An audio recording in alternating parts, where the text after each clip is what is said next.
Sir ಹೇಳಿ, ಇವತ್ತು ಅದ್ದೂರಿಯಾಗಿ ಹುಟ್ಟುಹಬ್ಬನ ಆಚರಿಸ್ಕೊತಿದ್ರೆ ಏನು ಹೇಳ್ತೀರಿ? ಸರ್ ಪ್ರತಿ ವರ್ಷ ನಾನು ಯಾವುದೇ ರೀತಿ ನಾನು ಆಚರಿಸ್ಕೊಳ್ಳಲ್ಲ. ಎಲ್ಲ ನನ್ನ ಸ್ನೇಹಿತರುಗಳು, ನಮ್ಮ ಬ್ರದರ್ಸು, ನಮ್ಮ ಅಕ್ಕಪಕ್ಕದವರು, ನಮ್ಮ ಹಿತೈಷಿಗಳು ಎಲ್ಲ ಪ್ರತಿ ವರ್ಷ ಅವರೇ ಆಚರಣೆ ಮಾಡೋದು. ಇದು ನನ್ನ ಒಂದು 45ನೇ ಹುಟ್ಟುಹಬ್ಬ ಇದು. ಏನೇನು ಕಾರ್ಯಕ್ರಮ ಇಟ್ಕೊಂಡಿದ್ದೀರಿ ಸರ್? ಕಾರ್ಯಕ್ರಮ ಬೆಳಿಗ್ಗೆ ಒಂದು ಅನಾಥಾಶ್ರಮಕ್ಕೆ ಹೋಗಿ ಎಲ್ಲ 1,000 ಜನ ಬಡ ಮಕ್ಕಳಿಗೆಲ್ಲ ಊಟದಲ್ಲಿ ವ್ಯವಸ್ಥೆ ಮಾಡಿ ಬಂದ್ವಿ. ಮತ್ತು ಈ ಒಂದು ನಮ್ಮ ಗುಂಡ್ರಾವ್ ಬಿಲ್ಡಿಂಗು, ನಮ್ಮ ಗುಲ್ಬರ್ಗ ಕಾಲೋನಿಯೆಲ್ಲ ಒಂದು 100-105 ಜನ ಮಹಿಳೆಯರಿಗೆ ಸೀರೆನ ವಿತರಣೆ ಮಾಡಿದ್ವಿ. ಮತ್ತೆಲ್ಲ ಸ್ನೇಹಿತರೆಲ್ಲ ಸೇರಿ ಊಟದ್ದು ವ್ಯವಸ್ಥೆ ಮಾಡಿದ್ದಾರೆ ಅಷ್ಟೇ.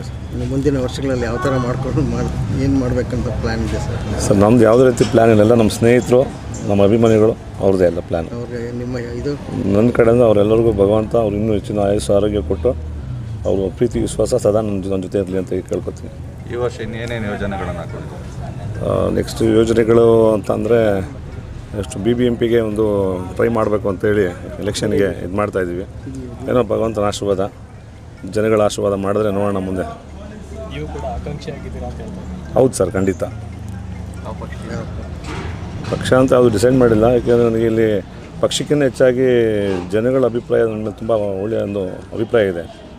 ಅವ್ರು ಯಾವ ರೀತಿ ತೀರ್ಮಾನ ಮಾಡ್ತಾರೋ ಆ ಪಕ್ಷದಲ್ಲಿ ನಾನು ನಿಂತ್ಕೋತೀನಿ ಸರ್. ನಿಮ್ಮ ಹಿತೈಷಿಗಳಿಗೆ ಅಥವಾ ಯಾವ ಥರ ಸಂದೇಶ ಏನಾದ್ರು? ನಮ್ಮ ಹಿತೈಷಿಗಳು ಅವರು ಯಾವತ್ತೂ ನನ್ನ ಹಿತೈಷಿಗಳೇ. ಭಗವಂತ ಅವ್ರಿಗೆ ಒಳ್ಳೇದು ಮಾಡಲಿ, ಅವ್ರಿಗೂ ಅವ್ರ ಮನೆಗೆ ಅವ್ರಿಗೆ ಇನ್ನೂ ಹೆಚ್ಚಿನ ಆಯುಷ್ಯ ಆರೋಗ್ಯ ಕೊಡಲಿ. ಸದಾ ನನ್ನ ಜೊತೆ ನನ್ನ ಪ್ರೀತಿ ವಿಶ್ವಾಸದಿಂದ ನನ್ನ ಜೊತೆ ಇರಲಿ.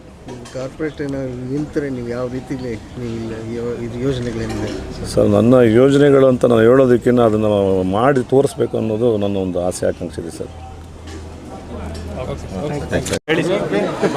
ನಮ್ಮೆಲ್ಲರ ಆತ್ಮೀಯ ಗೆಳೆಯ, ಸ್ನೇಹಜೀವಿಯಾಗಿರುವಂಥ ಶ್ರೀ ರಾಘವೇಂದ್ರ ಪ್ರಸಾದ್ರವರ 45ನೇ ವರ್ಷದ ಹುಟ್ಟುಹಬ್ಬದ ಆಚರಣೆಯನ್ನು ಎಲ್ಲ ನನ್ನ ಸ್ನೇಹ ಬಳಗ ಮತ್ತು ಅಭಿಮಾನ ಬಳಗ ಸೇರಿಸಿ ಆಚರಿಸ್ತಾ ಇದ್ದೀವಿ. ಇವತ್ತಿನ ದಿವಸ ಏನು ಅವ್ರ ತಾಯಿ ಇವತ್ತಿನ ದಿನಗಳಲ್ಲಿ ಹಿಂದೆ ಅವ್ರು ಸಲ್ಲಿಸಿದಂಥ ಸೇವೆ ಅಗಾಧವಾಗಿತ್ತು. ಕರ್ನಾಟಕ ಹೌಸಿಂಗ್ ಬೋರ್ಡ್ನಲ್ಲಿ ಅವರು ಒಬ್ಬರು ನಿರ್ದೇಶಕರಾಗೂ ಸಹ ಕೆಲಸ ಮಾಡಿದರು.